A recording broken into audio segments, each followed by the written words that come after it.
తెలంగాణలో ప్రజలు ఏమనుకుంటున్నారు? ప్రజల అభిప్రాయం ఎలా ఉంది? రేవంత్ రెడ్డి, కేసీఆర్, బీజేపీ ఇట్లా ఎవరెవరికి సంబంధించినటువంటి ప్రజల మూడ్ ఎలా ఉంది? ముఖ్యంగా స్థానిక సంస్థల ఎన్నికలు రాబోతా ఉన్నాయి. స్థానిక సంస్థల ఎన్నికల్లో ప్రజలు ఎవరికి పట్టం కట్టబోతా ఉన్నారు? ఏ పార్టీకి సంబంధించినటువంటి అభ్యర్థులకు ఓటేయబోతా ఉన్నారు? ఒక్కో నియోజకవర్గానికి సంబంధించి అక్కడ ఎలా పరిస్థితి ఉంది, ఏంది ఉంది, ఎమ్మెల్యే పనితీరు ఎలా ఉంది, పార్టీ పనితీరు ఎలా ఉంది, గతంలో పనితీరు ఎలా ఉండేది, ప్రజలు ఏమనుకుంటున్నారు, రాబోయే స్థానిక సంస్థల ఎన్నికల్లో ఎవరికి పట్టం కట్టబోతా ఉన్నారు?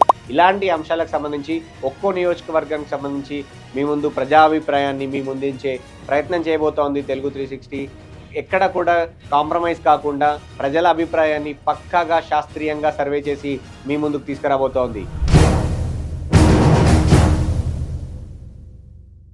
ఖమ్మంకు సంబంధించి అశ్వరావుపేట నియోజకవర్గంకి వెళ్దాం. ప్రజల అభిప్రాయాన్ని ఇప్పుడు చూద్దాం. అశ్వరావుపేట నియోజకవర్గంలో ప్రజలకు ఇచ్చినటువంటి మొదటి ప్రశ్న, మొన్నటి ఎన్నికల్లో అసెంబ్లీ ఎన్నికల్లో గెలిచారు కాంగ్రెస్ పార్టీ నుంచి, ఆదినారాయణ గెలుపొందారు. అక్కడ కేసీఆర్ పాలన కంటే రేవంత్ పాలన మెరుగ్గా ఉంది అంటే ఉంది అనే వాళ్ళ సంఖ్య కేవలం 21%, లేదు అనే వాళ్ళ సంఖ్య 57%, ఇప్పుడే చెప్పలేమనే వాళ్ళ సంఖ్య కూడా దాదాపు 41%. సో నెగటివ్ రిజల్ట్ కొంత అభిప్రాయం అయితే కనబడతా ఉంది ఈ 2 ఏళ్ల పాలనకు సంబంధించి అశ్వరావుపేట నియోజకవర్గంలో.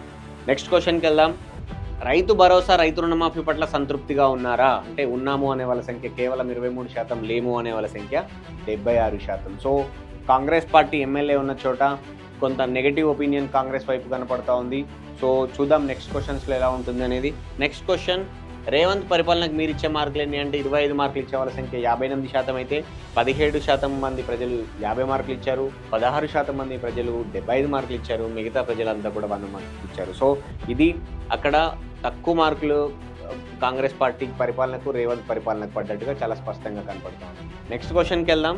ఉద్యోగాల కల్పనలో కేసీఆర్ కంటే రేవంత్ సర్కార్ బెటర్ అనుకోవచ్చా అని మనం ఒక ప్రశ్న అడిగాము. ఆ ప్రశ్నకు సమాధానం అవును అనే వాళ్ళ సంఖ్య తక్కువగా ఉంది, దాదాపు 40%, దాదాపు 60% పైగా ప్రజలు లేదు, బెటర్ ఏం లేదు, నిరుద్యోగ యువతకు ఇక్కడ కూడా పెద్దగా ఒరిగిందేం లేదు అనే వాళ్ళ సంఖ్య ఎక్కువగా ఉన్నట్టుగా కనపడతా ఉంది. నెక్స్ట్ క్వశ్చన్కి వెళ్దాం. ఈ క్వశ్చన్ ఇంపార్టెంట్. కాంగ్రెస్ పార్టీ నుంచి గెలిచినటువంటి ఎమ్మెల్యే పనితీరు ఎలా ఉందో అశ్వరావుపేట ప్రజలు ఏమనుకుంటున్నారో చూద్దాం.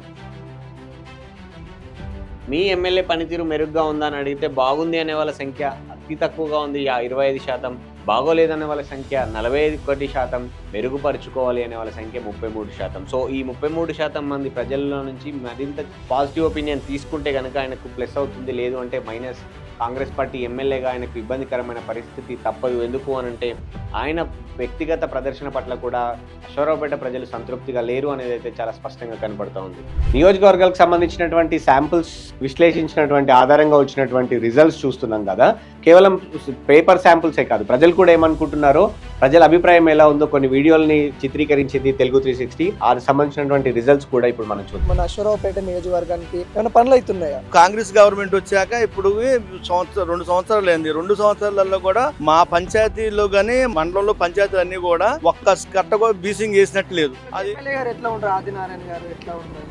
ఆదినారాయణ గారు జనాల్లో మనిషే గానీ జనాల్లో ఉంటలే గానీ మరి ఆయనకి సలహాలు ఇచ్చోళ్ళు అసెస్మెంట్ అనేది ఎవరి దగ్గర అనేది తెలియదు. కేసీఆర్ చేసిన పనులు, అభివృద్ధి పనులు ఎన్నో ఉన్నాయి. వీళ్ళని అట్టని 6 గ్యారెంటీలు ఇచ్చారు. 6 గ్యారెంటీలలో అమలైన కొన్ని ఉన్నాయి. అంటే కేసీఆర్ అప్లపాలు చేసిన తెలంగాణని కాళేశ్వరం ప్రాజెక్టు కడితే ఎన్ని వేల ఎకరాలు ఉంది. ఇప్పుడు మా కాడ కూడా ఇదివరకు చెరువులలో నీళ్లు ఉండేవి కాదు కేసీఆర్ రాకముందు. మేము ప్రతి రైతు మాకు ఒక 10 ఎకరాలు ఉంది. కేసీఆర్ రాకముందు మేము ఎప్పుడు వెళ్ళినా కూడా పాము కాటుకి గురయ్యేవాళ్ళం. నేను చిన్న పిల్లగాళ్ళు, మా పిల్లగాళ్ళు చిన్న పిల్లగాళ్ళు అప్పుడు ఒక్కడనే వెళ్తానికి నైట్ పూట వెళ్ళలేము. 2001లోనే చెప్పిండు, టీఆర్ఎస్ పార్టీ వచ్చినా రాకపోయినా ఎవడన్నా కానీ పార్టీకి వ్యతిరేకంగా చెప్తే మాత్రానికి అప్పుడే సస్పెండ్ చేస్తాను. అప్పట్లోనే గత 20 సంవత్సరాల క్రితమే చెప్పిండు ఆయన. ఆ పార్టీ నిలిచేది కాదు, నడిచేది కాదు. పరిస్థితి బాగలేదు బాబాయ్. గ్యాస్ డబ్బులు పడట్లే, కరెంట్ ఒకటి బాగా సమస్య కరెంటే. ఇట్లా కేసీఆర్ వచ్చినప్పుడు బాగుంది, ఇప్పుడు రేవంత్ రెడ్డి వచ్చినప్పుడు బాగుంది. కేసీఆర్ వచ్చాకే బాగుంది. దేనికైనా కానీ ఆ పథకాలు ఆయన పెట్టిన కాడికి కొన్ని చేసిండు అనుకో. ఆయన కూడా ఉన్న కాడికి బాగానే ఇచ్చిండే, కానీ అప్పట్లో కళ్యాణ లక్ష్యం ఒకటి అయ్యే ఒకటి ఇచ్చిండు. ఇల్లు వచ్చాక అసలు లేని లేవు. అమ్మో అది వేస్ట్. అది ఫ్రీ బస్సు పెట్టిరు కాంగ్రెస్ గవర్నమెంట్ వచ్చిన కాదు, ఎట్లా అనిపిస్తుంది? బాగానే ఉంది సార్. వెళ్తుర్రా ఫ్రీ బస్ కి? ఇండ్లు వస్తున్నాయా? మాకైతే రాలేదు సార్ ఇల్లు. ఇట్లా మహిళలకి, మహిళా సంఘాల కింద వడ్డీ లేని రుణాలు కానీ అవి మన వస్తా ఉన్నాయి. వస్తున్నాయండి, చాలా అన్నారు కానీ ఎప్పటి నుంచో కూడా మాకు పిల్లలు చదువుకున్నారు అప్పటి నుంచి కూడా మాకు ఇదే ఉన్నది. ఆటో కార్మికులు చాలా ఘోరంగా ఉంది. ఆర్టీసీ బస్సు ఉచితం పెడతాం వల్ల ఆటో ఫీల్డ్ మోటార్ ఫీల్డ్ అందరూ సర్వం రోడ్డు మీద, ఆటో కుటుంబాలు మొత్తం రోడ్డు మీద పడాల్సి వచ్చింది. రేవంత్ రెడ్డి గారికి విజ్ఞప్తి ఏంటంటే మీకు కూడా డబ్బులు పంపిణీ చేస్తాం మాకు రూపాయి ఇవ్వలేదండి. మా అసరాపేట ఎమ్మెల్యే గారు నెంబర్ 1 ఆయన. మాకైతే మా అమ్మగారికి పింఛనీ డబ్బులు వస్తున్నాయండి. ఇట్లా యువతకి ఉద్యోగాలు కానీ చదువు కానీ ఇంకా అంతవరకు రాలేదు ఇక్కడ. అంటే కేసీఆర్ సర్కార్ బాగుండని 10 సంవత్సరాలు, ఇప్పుడు రేవంత్ రెడ్డి వచ్చినాక బాగుందంటే ఏం చెప్తారు? రేవంత్ రెడ్డి సర్కారే బాగుంది. ఎట్లా మళ్ళీ ఎంపీటీసీ జెడ్పీటీసీ ఓట్లు వచ్చేలా ఉంది, ఎవరు గెలిపించేలా ఎట్లా ఉంది?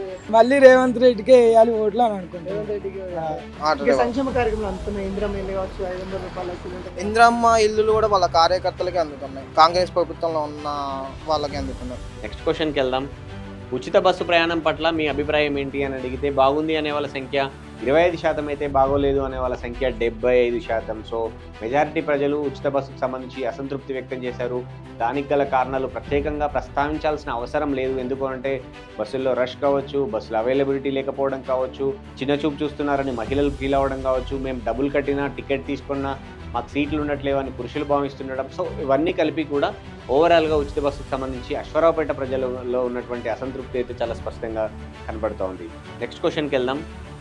కాంగ్రెస్ 6 గ్యారంటీలను అందించడంలో సక్సెస్ అయిందంటే ఏకపక్షంగా ప్రజలు కాలేదు అని చెప్పారు. కానీ నమ్మకం ఉంది అనే వాళ్ళ సంఖ్య కూడా ఇంకా 33% పైగానే ఉంది అని అయితే గమనించాలి. సో 6 గ్యారంటీలకు సంబంధించి 2 సంవత్సరాల్లో ఇప్పటి వరకు కాలేదు అనే వాళ్ళ సంఖ్య ఎక్కువగా ఉంది, కానీ చేస్తారనే వాళ్ళ సంఖ్య కూడా ఇంకా 33%గా ఉంది. సో నెక్స్ట్ క్వశ్చన్కి వెళ్దాం. నెక్స్ట్ క్వశ్చన్ కాళేశ్వరంకి సంబంధించి. కాళేశ్వరం ప్రాజెక్టులో అవినీతి జరిగిందని నమ్ముతున్నారు అంటే ఖమ్మంలోని అశ్వరావుపేట నియోజకవర్గ ప్రజలు నమ్ముతున్నాం అనే వాళ్ళ సంఖ్య దాదాపు 60% ఉంది. వ్యతిరేకిస్తున్నాం అనే వాళ్ళ సంఖ్య కేవలం 16% అయితే, కాంగ్రెస్ ప్రచారమే అనే వాళ్ళ సంఖ్య 23%. సో ఓవరాల్గా కాంగ్రెస్ పార్టీకి సంబంధించినటువంటి ఎమ్మెల్యే ఉన్నారు, కానీ అక్కడ కూడా కాళేశ్వరంకి సంబంధించి అశ్వరావుపేట నియోజకవర్గంలో కాళేశ్వరం ప్రాజెక్టులో అవినీతి జరిగిందని నమ్ముతున్నామని, ఇప్పటికీ కూడా నమ్ముతున్నాం అనే వాళ్ళ సంఖ్య ఎక్కువగా ఉంది. నెక్స్ట్ క్వశ్చన్కి వెళ్దాం. కవితకు సంబంధించి, కవిత కొత్త పార్టీ పెడితే మద్దతు ఇస్తారా అని మనం అడిగాము. ఎందుకంటే కేసీఆర్ కూతురు కావచ్చు, బీఆర్ఎస్ పార్టీలో ఎమ్మెల్సీగా ఉన్నారు, గతంలో ఎంపీగా పనిచేశారు కాబట్టి. సో ఆవిడ కొత్త పార్టీ పెట్టే అవకాశాలు ఎక్కువగా ఉన్న నేపథ్యంలో పెడితే మద్దతు ఇస్తామనే వాళ్ళ సంఖ్య దాదాపు 0. ఖమ్మం అశ్వరావుపేట ప్రజలు ఇప్పుడే చెప్పలేమనే వాళ్ళ సంఖ్య కూడా తక్కువ, మద్దతు ఇవ్వమనే వాళ్ళ సంఖ్య దాదాపు చాలా ఎక్కువగా 98%గా ఉంది. సో ఇది కవితకు సంబంధించినటువంటి ప్రశ్న. ఇక ఫైనల్ క్వశ్చన్కి వెళ్దాం. ఫైనల్ క్వశ్చన్, స్థానిక సంస్థలకు ఎన్నికలకు సంబంధించి. స్థానిక సంస్థల ఎన్నికల్లో మీరు ఏ పార్టీకి మద్దతు ఇస్తారు? అధికారంలో ఉన్నటువంటి మీ ఎమ్మెల్యే ఉన్నటువంటి కాంగ్రెస్ పార్టీకి మద్దతు ఇస్తారా, లేదు అంటే బీఆర్ఎస్కి ఇస్తారా అంటే కాంగ్రెస్కు మద్దతు ఇచ్చే వాళ్ళ సంఖ్య 35% అయితే, బీఆర్ఎస్కు మద్దతు ఇచ్చే వాళ్ళ సంఖ్య 39%, బీజేపీకి మద్దతు ఇచ్చే వాళ్ళ సంఖ్య 10%, ఇండిపెండెంట్లకు సంబంధించి 14%. సో ఓవరాల్గా బీఆర్ఎస్కి అయితే చాలా కొంచెం ఎడ్జ్ కనపడుతూ ఉంది స్థానిక సంస్థల ఎన్నికల్లో అశ్వరావుపేట నియోజకవర్గంలో. సో ఎలక్షన్ పోలింగ్ డేట్స్ వచ్చి ఎన్నికల తేదీ వచ్చే నాటికి, పోలింగ్ తేదీ వచ్చే నాటికి కొంత మార్పు అయితే ఉంటుంది. సో ఓవరాల్గా మాత్రం ఎడ్జ్ మాత్రం బీఆర్ఎస్కి అయితే చాలా స్పష్టంగా ఇప్పటి వరకు కనపడుతుంది అశ్వరావుపేట నియోజకవర్గంలో.